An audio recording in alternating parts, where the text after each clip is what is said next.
Hello everyone, my name is Harsh and welcome to today's session for Flutter 101 Bootcamp. I am hoping that you are as excited as I am for today's session, as from today we'll be starting with the Firebase part. So let's get to the session directly. So you must be seeing a particular screen in this session. So this is the Firebase console. So whenever you are creating or whenever you are want to implement Firebase inside any of your project, the first thing you will be visiting when you will be typing Firebase is that console part. So for those of you who might be thinking how to get the console part, so you can directly Google Firebase console and click on it. So if you have a Gmail ID already logged in, then it will be taking you to this particular page, which is the Firebase console page. So it might not be similar for you, as I have various different projects listed here, so it will be a kind of different. So all these things won't be there in your Firebase console. You will be only having this particular option which says add project or explore a demo project, and these all things will be remaining same. So this is basic console which you will be viewing, or through which you can create a particular application inside your Firebase project. So let me add a project over here. So whenever you want to implement something inside your project or inside your application, like the Flutter application, the first thing which you need to do is you need to create a Firebase project inside your application. So I'll name it as Bootcamp project.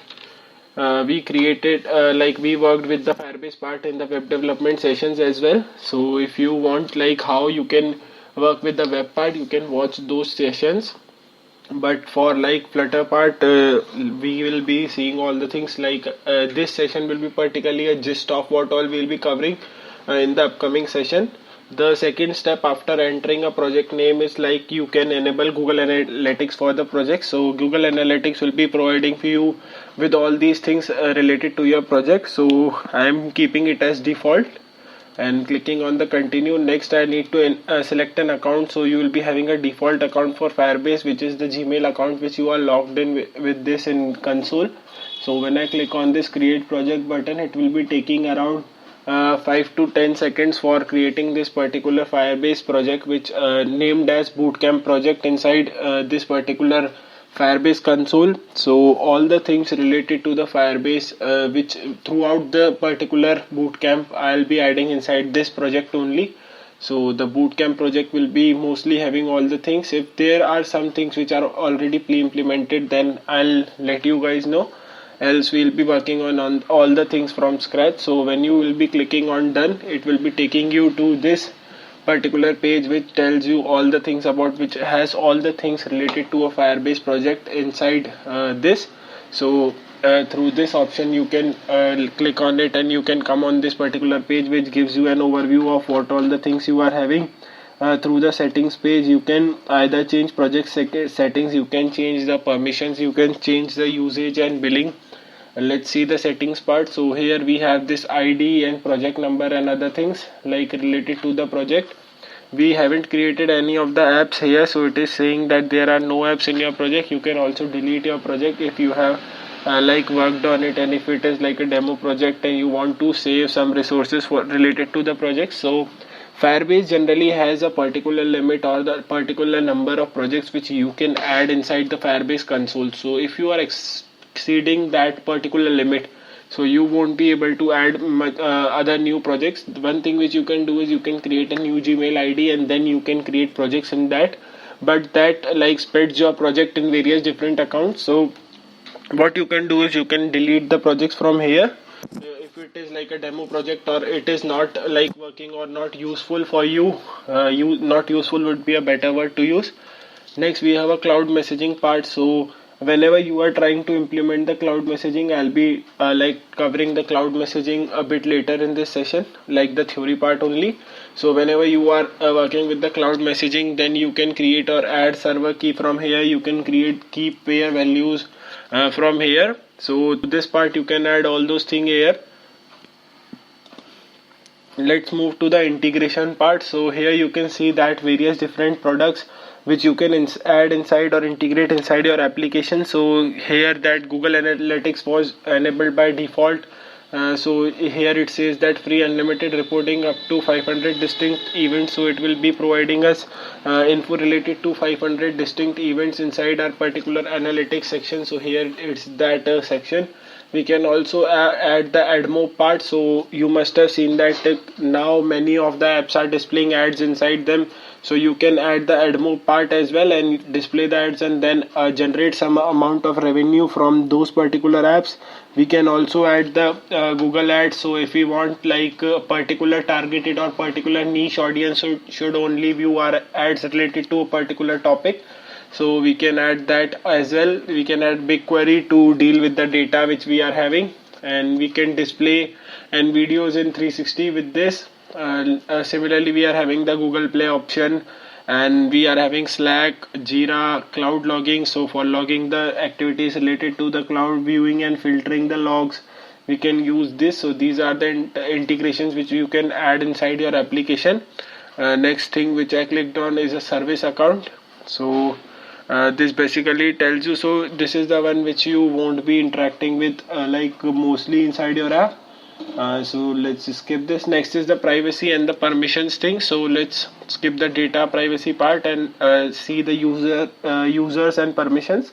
So for example, if you are having an application which requires various different users to do a particular thing related to a project, but this thing will be like done by various different teams. So one team is handling, or one person is handling the authentication part, the second person is handling the database part.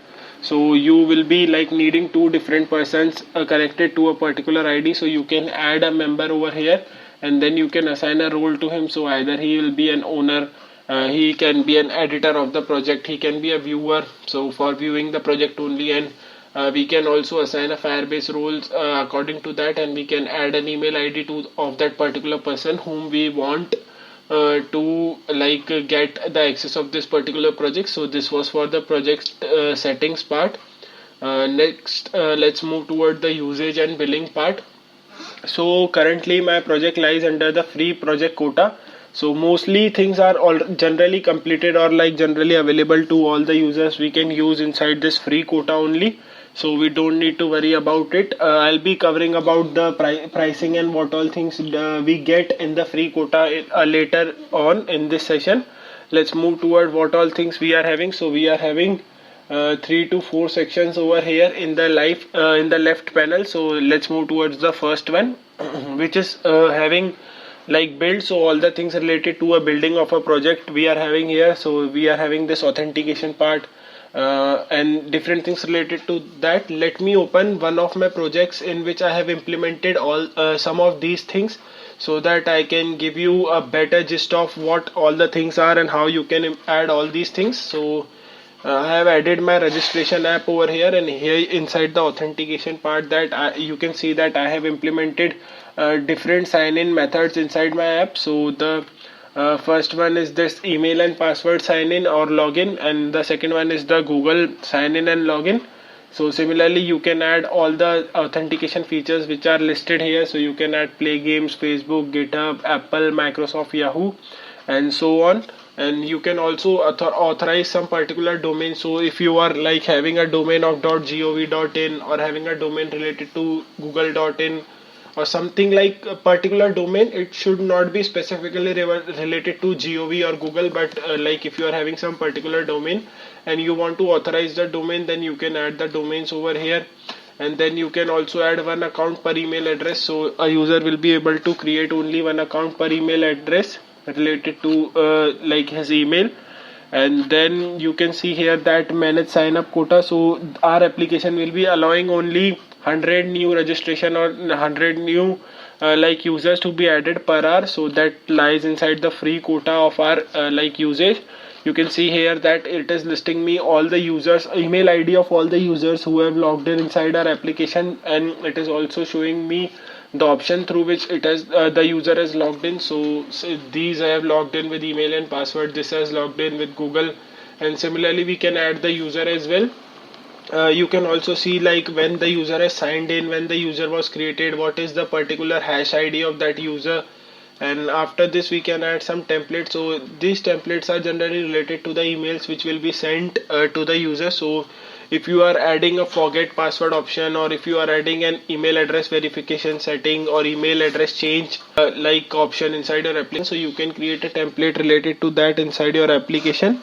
And according to that, when the user will be hitting, or whenever the user will be clicking on that particular option, then this particular email template will be sent to that particular user on the mail of that particular user.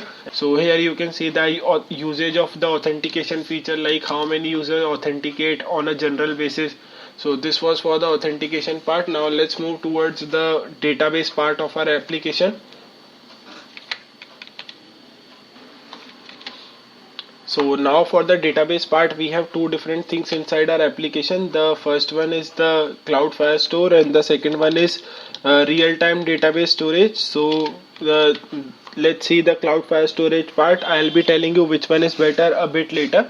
So basically the Cloud Firestore part has a type of JSON data stored inside it. So we have various different data which we can store inside our application. So for the first thing which we need to create is that we need to create a collection of values. So if you are having users, or if you are having a contact us form, so all the things related to that contact us collection will be stored in this contact us.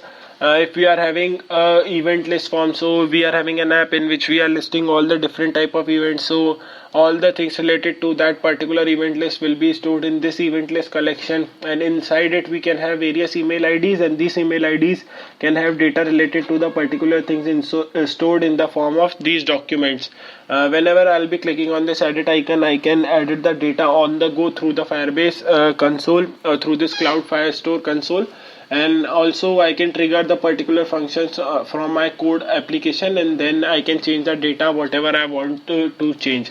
You can add different type of data types inside this, so you can assign a string, number, boolean, map, and so on. So here are all the things which you can assign inside, or you can use as a data type inside your application. So this was for the data part, like how you can store the data inside your application. Don't worry, we'll be covering like how you can add database, or how you can perform CRUD operations on the online database like the Cloud Firestore database through a particular part of code inside our application. So we'll be covering that in the upcoming session. Now next we are having rules inside Cloud Firestore. So what rules basically are that if you are having a particular database and you want a particular authenticated user should only interact with that rules, or if you want that a user with a particular API or with a particular key value pair should only interact with the database, and no external additions or CRUD operations from no external users should be allowed. So you can edit your rules here. Now if you are working on a debug application and your application is like not ready for release, then you can allow read and write from anywhere. But if you are having an application which is like going into the release phase, then you need to specify some particular APIs or some particular condition over here, so that no particular user, so someone has like reverse engineered your app, so he can then add or interact with the database you are having, and then can exhaust your limit. So you can like assign the particular rules over here, or so that no external like interaction from the database could take place. Next we have indexes, but we generally don't use it. And then we have the usage part. So you can see that it provides me with the particular usage which we are having. So we have 50,000 limit which is like falls in the free quota. And here you can see that it is showing me like how much usage I have. So 3 peak usages have been done. Next we have a real-time database inside our Flutter application. So I don't have a real-time database implemented for this particular code. Let me see if I have some of the app in which I have implemented a real-time database. So let me see it quickly.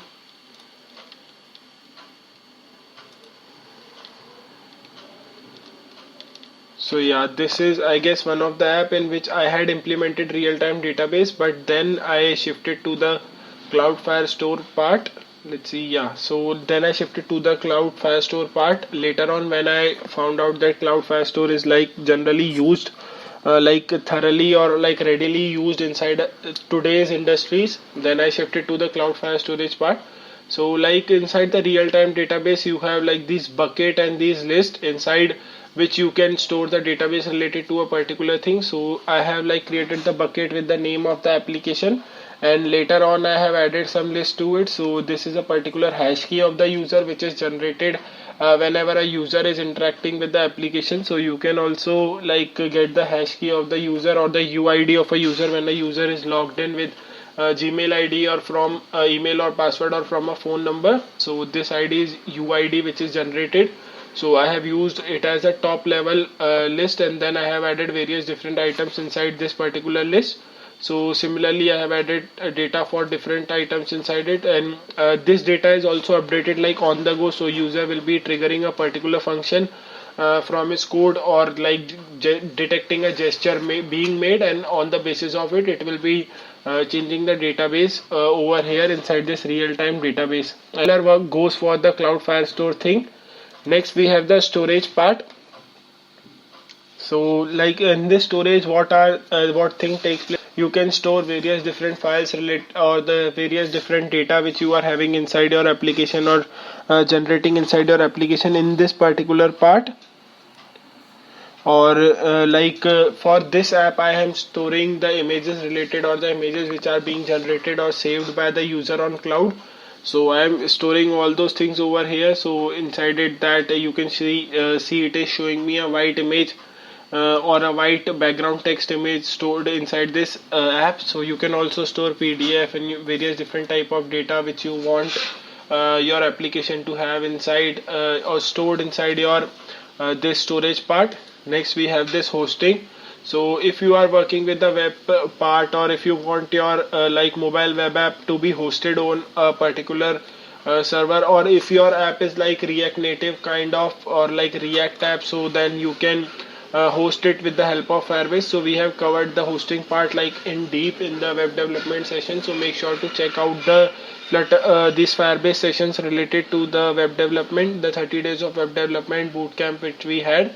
Next we have these cloud functions inside our app. So I guess this falls under the like paid category, so I need to upgrade my. So like I haven't upgraded and I haven't used the cloud functions part till now, but I know like how you can use it. So I know like how these works generally. So you are having a function inside it, like kind of API thing which you can trigger inside your application, and on the basis of that it can like interact with the database which you are having, and interact with the database, it can interact with the authentication part, and on the basis of that like the various different things will be taking place inside your application, and then you can like make various different functions related. So for a function for storing a data inside the storage, a function for interacting with Cloudflare storage, and so on.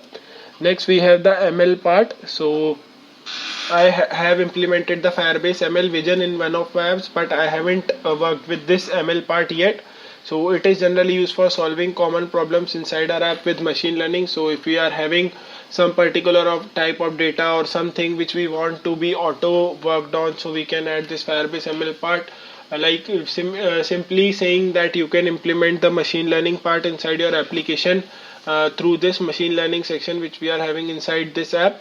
Now moving towards the next tab which we are having here, which says release and monitor. So the first thing which we are having inside it is that crash analytics. So why this crash analytics is used? So whenever you are having an app, so generally what happens is if you are not having your code working correctly, so your app crashes in the mid, and like it is not one of the best experience which a user get when he is working or when he is like using your app. So you can enable crash analytics over here, and you can get the data related to why your app was crashing and what errors have taken place before the app crashed, or like how many times your app has crashed. So you can enable that crash analytics over here.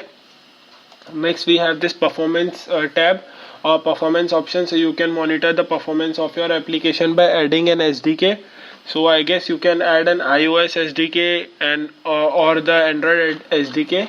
Let's see if I'm sure about the Android SDK part, but yeah, so it is having an iOS option over here as well.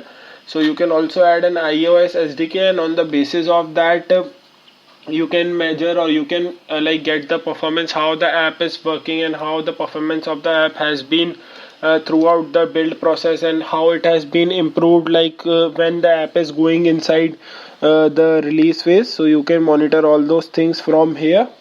Next we have this test lab. So inside the test lab you can implement or you can update your like add your APK, which is the final APK for release, or like the debug APK. So you can add that, and then you can see what all applications or what all screens are being displayed and how the navigation part is taking place, if the correct navigations are taking place or not, on what condition what thing is happening. So you can add various different things or check various different things, and on the basis of that output which you are getting, you can alter your code and then implement things according to you.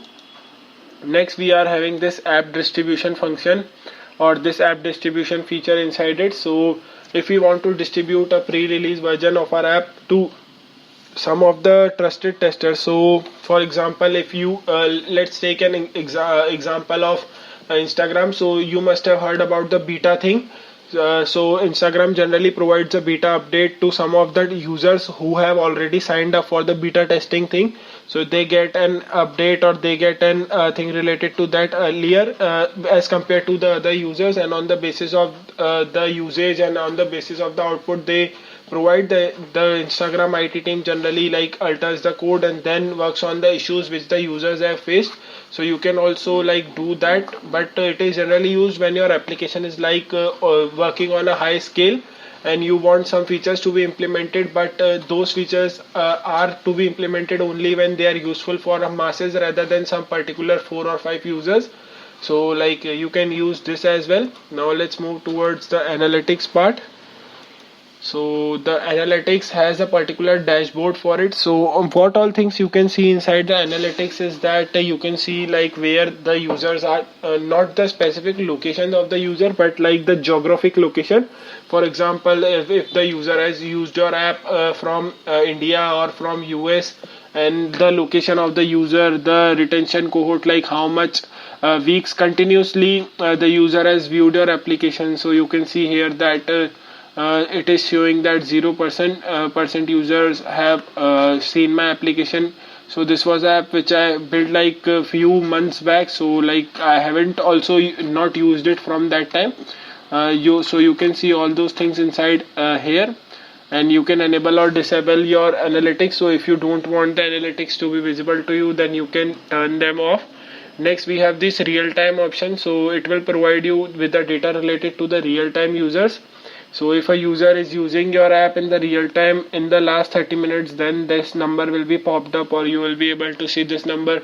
You can see here that it is refreshing or continuously updating this real time thing. And in this map you can see all the different locations from where your app can be used. So this was for the real time thing. Next we have this event. So if you are having various different events which are taking place inside your application, so you can add or you can like monitor your events from here. So you can see that it is showing me that I should have a sign up, login, share. So I have all these things, but I haven't added those events inside it. So if I'll be adding all the events inside it, so what it will be taking place is that whenever I'll be triggering or clicking on working with that particular event, so on the trigger of that particular event, it will be providing me with an output of if the event went successful, or what are the analytics, how many users have interacted with the particular event which I have added over here. Next we have this convergence over here. So I haven't like worked with this part yet, but like you can see how many people have used the purchases if you are having something inside your application to be purchased or not, how many people have interacted with the in-app purchases if you are having some things to be purchased inside your application. So where does the other option are? Let me hit back to the conversion. Yeah, so it is loading. So you can like work with how many things or how many user you can get the data related to those users here. Next we have the audience part. So you can see how many all users are there, and like the total number of users who have purchased a particular thing inside your application. This is a funnel option. I haven't used it, to be frank. So it says that visualize how users move through and complete a series of events. So through this what you can get is like if a user is like opening taking an example of the Instagram app, so if a user is opening the app, the first thing which he'll be doing is either he'll be clicking on the stories or either he'll be scrolling and seeing the post. So these are two different type of like flow of how the user is going. So you can enable it and you can see how user is flowing through your app. So like these two things are like generally happening inside Instagram. So like they monitor, the user or the creators monitor how these things are taking place, and on the basis of that they keep changing the features of the app. Next we have this custom definitions inside your application. So I haven't used this as well, as these are the things which are like only useful when you are having a large number of people using your application. So because the reason being that you will be getting the data only when a lot of people are using your app. So on the basis of that data you can perform, or you can like see all these conditions, like how these things are going on and how these things are working. Next we have this latest release. So like you can add, or you can see if there are any latest release being made and how the released apps are working. Through the retention you can see how much the user retention has been throughout the like working of the app. Next we have a debug view. So if you have made some debug, or if you have enabled some debug things inside your application, so you can see or you can get the list of all the debugs which are being made or which have been made throughout the application or throughout the app process. Next we have this engage option. So now inside this engage option we have the first thing, which is predictions. So if we are generating a large amount of data inside our application, so then we can use the analytics from that data, and then we can like predict the behavior of the user on the basis of that data. So if we are getting a data which is like taking the example of Instagram app again, so if we are getting a data from 10 users and 9 of them are opening the stories after opening the application, so on the basis of that, like we can predict what next move will be like taking place, or next move will be taken by upcoming users who are also like using the Instagram app. So on the basis of that data which we have generated, we can predict various different things through that. Next we have that A/B testing feature inside our application. So A/B testing feature can be used to run experiment to make key engagement flow more effective. So if we are like having A/B testing enabled, then we can perform various different experiments inside our application, and on the basis of that experiment we can see if the user is having a retention, or if the experiments are successful and the engagement of a user is being made like worth using the app. So we can enable this A/B testing feature as well inside our application. Next we have this cloud messaging like option inside this. So what cloud messaging generally does is that it provides us an option through which we can send notification to our application. So you must have seen various different notification which you get in the top nav bar inside your app, inside your mobile phone. So you can enable these from here. So let me switch to an app in which I have this cloud messaging enabled. So from here you can see that I have sent various different notifications. So in notification you can pass a title, you can pass the body, and you can also add an image according to whatever thing you want. Like it should be relatable to what text you are or what title you are having inside that notification. And through these options you can create a notification and create an experiment, and you have various different topics to which a user should be subscribed, so that he can get like notifications which you are sending to him. So what we generally do is we write some particular amount of code which is run when the user is like logging in, or when the user is interacting with the app for the first time. So the user will subscribe to that particular topic as soon as he is opening that app, and on the basis of that particular topic we can trigger various different notifications to the user on the basis of that topic, and we get reports related to the notifications which we are sending. So you can see that I have sent these many amount of notification, and how many people have clicked on my notification, how many have opened the notification, and how many have received the notification. So this generally gives you a gist of how many notifications are successfully sent and interacted with, and on the basis of that you can change the notifications like font, notification text and image according to that.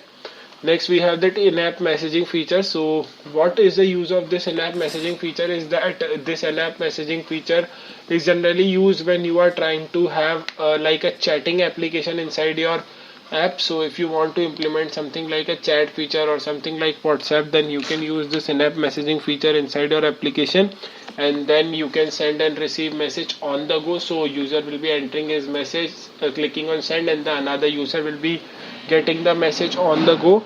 So you can implement this through this in-app messaging feature over here. Next we have this remote config. So I haven't like really worked with it much, so it generally is used for customizing and experimenting with the app behavior using the server side configuration and parameter and feature flags. So I haven't worked it with, but what I get is that you can implement various different configurations and various different parameters, and on the basis of that you can customize and experiment with the app's behavior and like using the server side configurations and so on.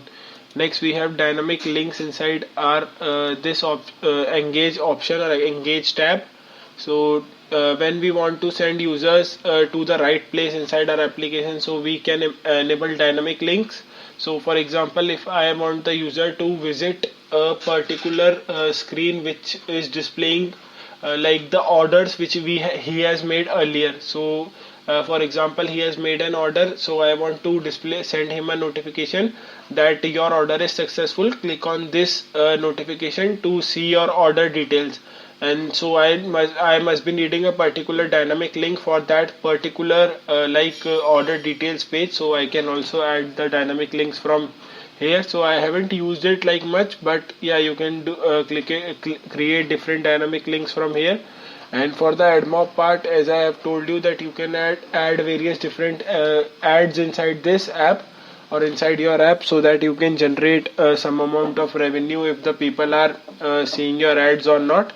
So this was for all the features which you can add inside your application. But you must be thinking like, Harsh, you have told us about all the features, but you haven't told us like how we can add these features inside our application.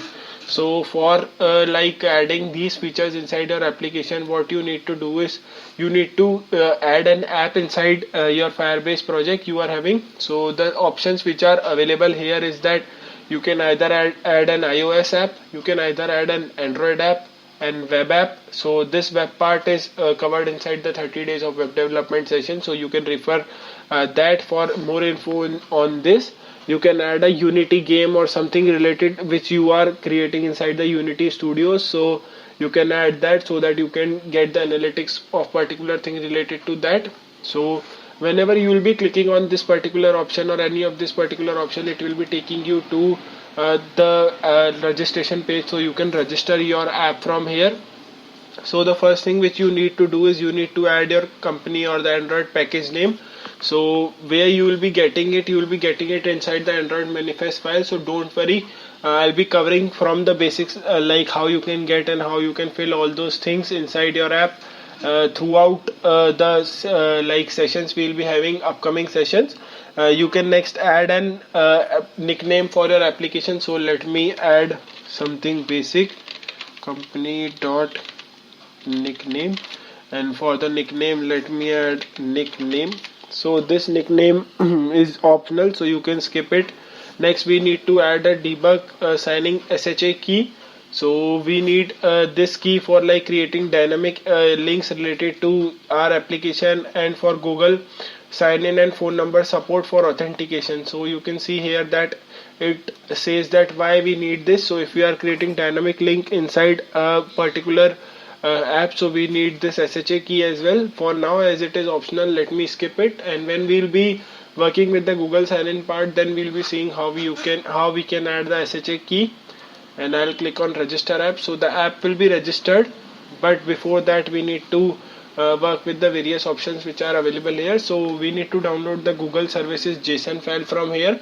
So what this file has is it has all the things related to the Firebase project which we are having. So the API keys and the authentication things, it has all the things related to that, and it is one of the most important things which you must be having inside your application if you want to interact with the Firebase and all the features related to the Firebase. So you generally add this file inside the Android directory and inside the app directory. So along with the source directory, you are having this file. So in this image you can see that where you need to add this particular file. I'm clicking next as of now. So as I'll be covering it in the upcoming session, so I'm clicking next as of now. Next you need to add the things like it has told you that you need to check if this Google is available, and this Google also available inside your project slash build.gradle file. And this line which says com Google GMS Google services is generally not available, or if it is available the versions are different. So you can see and check what all things are available, and for this project slash app module slash build on Gradle file also you can check. And if you are using Android Studio, then you can click on the sync now button. But if you are using VS Code, you can stop running your application and then you can rebuild your app and start from scratch from the basics, like rerunning your application. Once you have added all these things, like implemented all these things, and hit the sync now button, or like run your app again, then you can click on next, and then you can continue to the console. And on the basis of that, this app will be added inside your like project. So let me delete this app as of now, as I won't be using this app. I already have like 2 Android apps and 1 iOS app linked inside my application. So the first app is for the registration app. This is the registration part of the application. The second one is for the people who will be creating the event, and third one is for the iOS part. Yes, and I am not having the web part for this project, so I haven't added any web or a Unity thing. So this was how like you can basically add the project inside your Android thing. Similarly, you can also create, or you can also add your iOS project, and once your project is added inside this Firebase console, then you will be having an option of how adding all the different things which are available inside the Firebase, and making the user interact with all the different things which you are having inside the Firebase through the code which you will be writing inside your application. So this was like a basic gist of what all the things you can do with the Firebase, or what all the things are there which can be done through the Firebase, or by implementing the Firebase inside your application. From the upcoming sessions, we'll be slowly seeing what all are the things which are generally used inside the Firebase application. So some of the basic things which are generally used are like email and password authentication thing, like Google sign in sign up authentication thing. We'll be also seeing if you folks want to see how we can implement the Twitter, Facebook, GitHub and so on sign in and sign up. So if people would be like interested in seeing all these things, then I will be like uploading a session on that as well. Else we'll be seeing only the Google sign in sign up authentication part, and we'll also be seeing how we can take permissions related to a particular thing. So you must have seen that the app requires camera access, or the app wants to access the contacts, so we can also take the permissions of those things from by implementing the Google sign in part, or by implementing the email and password authentication part. We'll be also seeing how we can interact, or how we can implement real-time database inside our application, and how we can perform CRUD operations through the real-time database. We'll be seeing how we can implement the cloud storage, cloud Firestore part, and performing CRUD operations on that. We'll be seeing how we can store and retrieve files inside Firebase storage, how the notification system works inside Firebase. So these are all the topics which we'll be covering for the Firebase part. So this was all for this particular session. So if you have any doubts related to any of the things which I have added, or I have explained in this particular session, then you can either drop them down inside the comment box, or you can either drop it in the Discord server. So I'll be mostly available to solve your doubts on the Discord. Make sure to tag me out if you are posting any of the doubts, so that I can have a look at it quickly. and then I can solve your doubts. So this was it for this particular session. Make sure to check all the sessions which are the upcoming sessions, so that you get what all things you can do inside the Firebase and how you can do all those things. And also, if you are not working on the projects, so make sure to work on the projects side by side, which I am telling, so that you can be eligible for all the things which we are having at last. So the winners or the top performers will be eligible for all the things and the certificates related to the bootcamp.